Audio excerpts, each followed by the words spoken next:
most important election of our lifetime.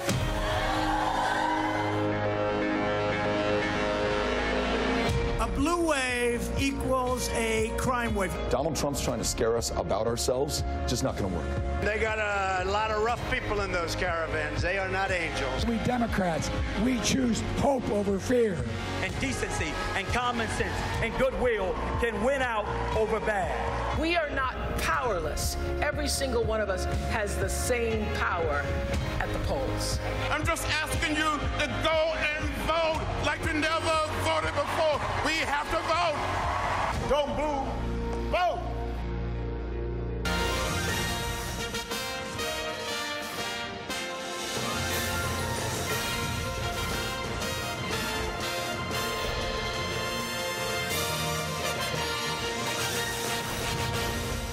3 nights from now, at this hour, we will be counting the votes in an election that could break Republican control of Washington. According to the New York Times, a consensus is emerging among Democratic and Republican strategists based on public and private polling, early voting, and likely turnout.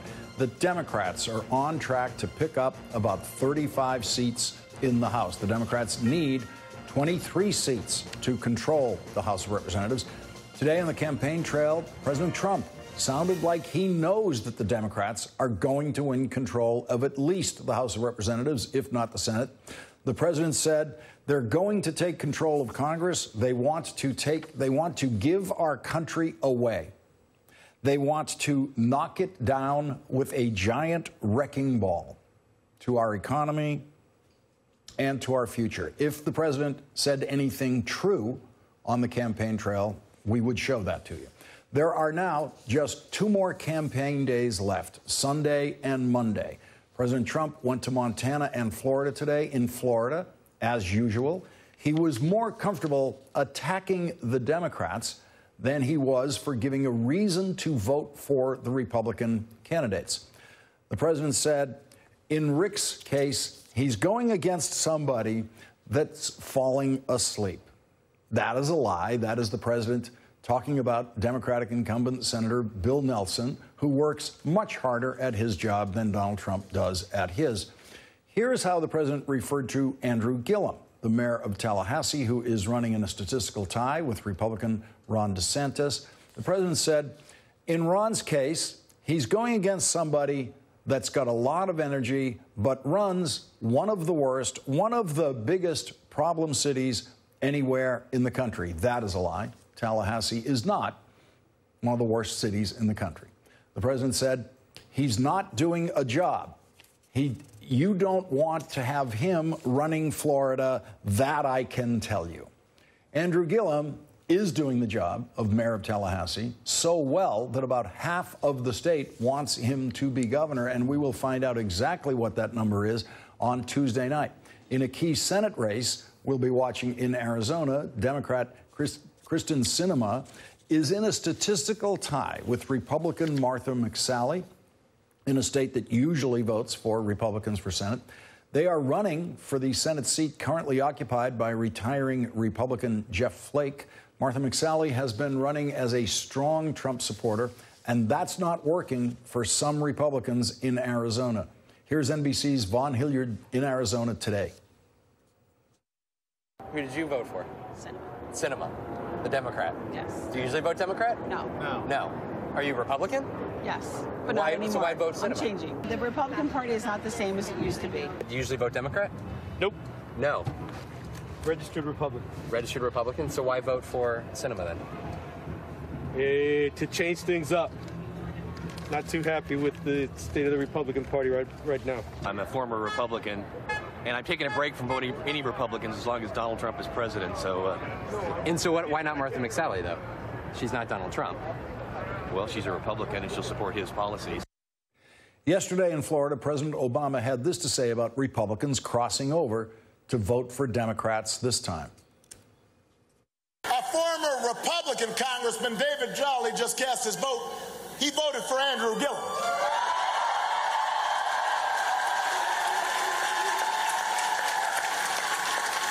He said, the reason simple is because I've served with Ron DeSantis. I don't imagine Congressman Jolly and Mayor Gillum agree on a lot. But maybe they, just like all of us, agree that there's some things bigger than politics. And that's on the ballot right now. What kind of politics do we want? Joining our discussion now, former Republican Congressman David Jolly from Florida. Also joining us, Jason Johnson, politics editor at TheRoot.com and MSNBC contributor. He joins us from Fort Lauderdale, Florida. And Neera Tanden, president of the Center for American Progress and Hillary Clinton's policy director during the 2008 presidential campaign. David Jolly, what was that like, listening to former President Obama invoke you as a way of stimulating the vote for the Democratic candidate? That's a first for you. It is, and I never thought, Lawrence, if I was going to be name dropped by a president, that I would be excited to hear from President Barack Obama. But look, what I'll tell you also, President Obama's words actually challenged me when I heard those because, look, it is true that Andrew Gillum and I don't agree on much, but compared to where the Republican Party is, there are issues that I am in more agreement with, and I'll give you two. Expanded Medicaid expansion of health care access for all, and specifically when it comes to the gun control debate. He might be further left than I would be, but I'd like to see more gun control in the state of Florida, particularly coming out of Parkland and a shooting last night. But, Lawrence, you can't overlook the contrast in tone. I mean, we are reliving this hope versus fear debate right now. What we heard from President Obama compared to the fear we're hearing from Donald Trump reflects the broad disparity between the parties right now. We are a better people than the voices we are hearing from Republican leadership. Ultimately, that is why I initially said I cannot vote for anybody who reflects the Trumpism of today's Republican Party. But at the same time, look, I'm now a persuadable voter. And I see in Democratic candidates, including Andrew Gillum, somebody who speaks more to who I want us to be as a people and as a country than any Republican voice in leadership today. Jason Johnson, you're in Florida. You're taking in all of this campaign action. I would happily play video of President Trump campaigning honestly for a candidate or against a candidate. If he actually wanted to say something that was true, I would show the video. I can't find any such video. Yeah, because the president spends most of his time lying and talking about himself and sort of setting up whatever kind of magic pillow he's going to fall on when Republicans lose a lot of seats this fall.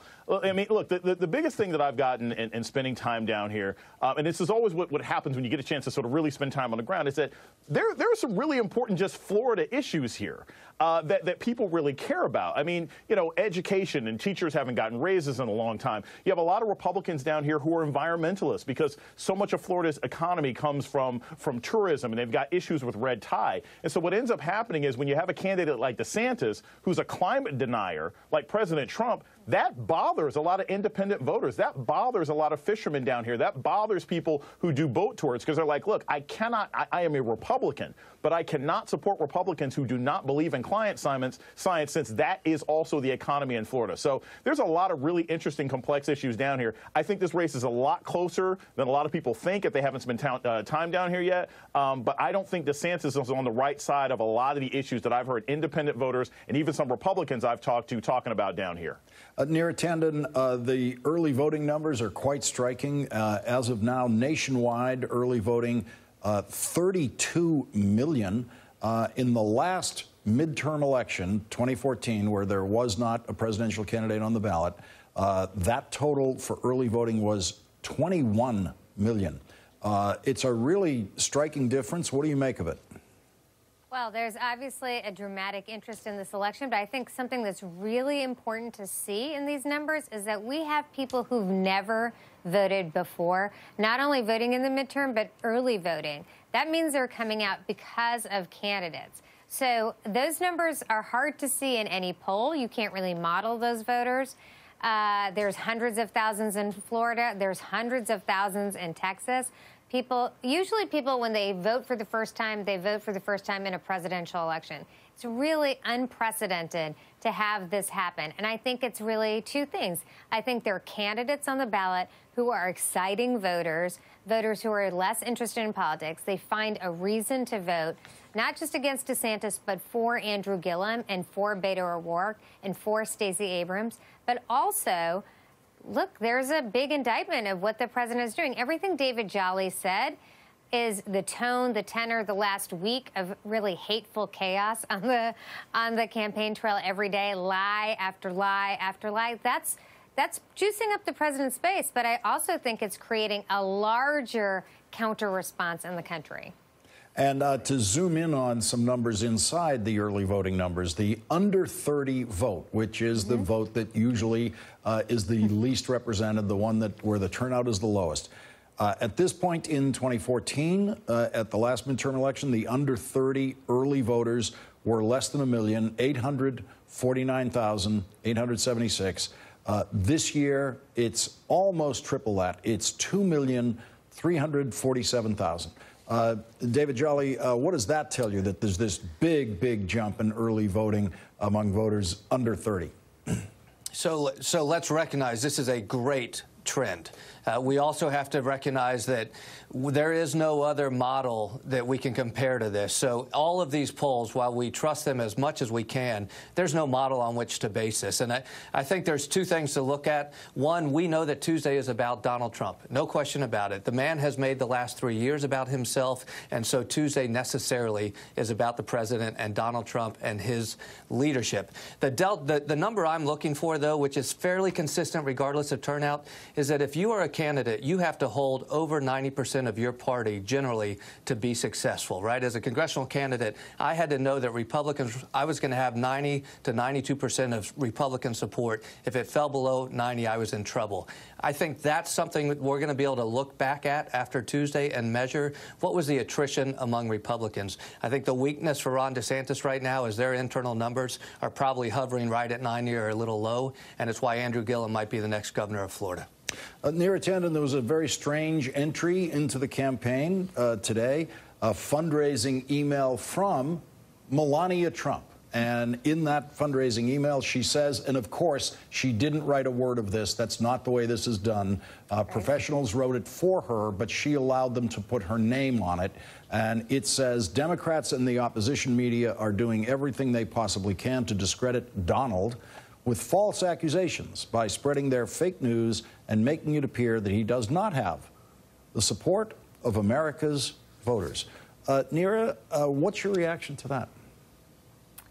I mean, I think we've learned over the last few weeks that Melania does not have significantly different views than her husband, and any hopes to the contrary are mistaken. But I think the continual attacks on fake news, on the free press, the fact that the president made this incredibly outrageous statement that fake news is driving violence in our country, the fact that we're a week past 11 people murdered in a synagogue by somebody who trafficked in the same hateful rhetoric that the president traffics in around this caravan that's now 950 miles away or something.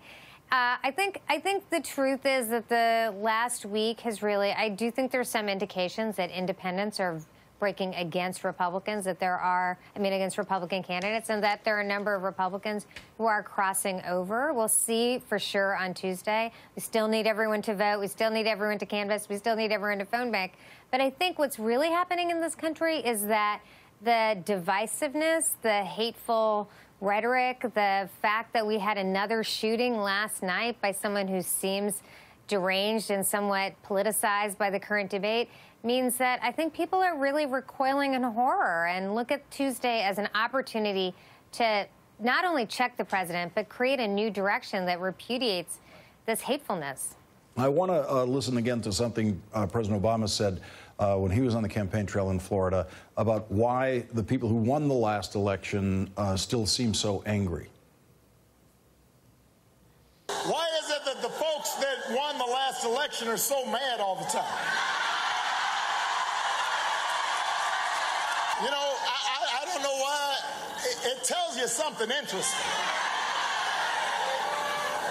That even the folks who are in charge are still mad. Because they're getting ginned up to be mad. David Jolly, do you have an answer for that? No, I don't, and I'm glad you played that, because I think that was one of the most perfectly put context to today's politics. The fact that Republicans won, but they're still angry. And I know you're going to be interviewing Captain Soley, and his column put it perfectly. It's because the leader of that movement continues to project that, and he's doing so for his own personal gain and his own political campaign. It's the reason he stokes fear. He needs an enemy. Look, we don't know how Tuesday's going to turn out, but one of the soft fears I have is in a Democratic victory, the president will be handed his foil for the next 2 years, and the demonization will continue for another 24 months. Jason Johnson, what would you offer as a possible answer to President Obama's question about why they're so angry?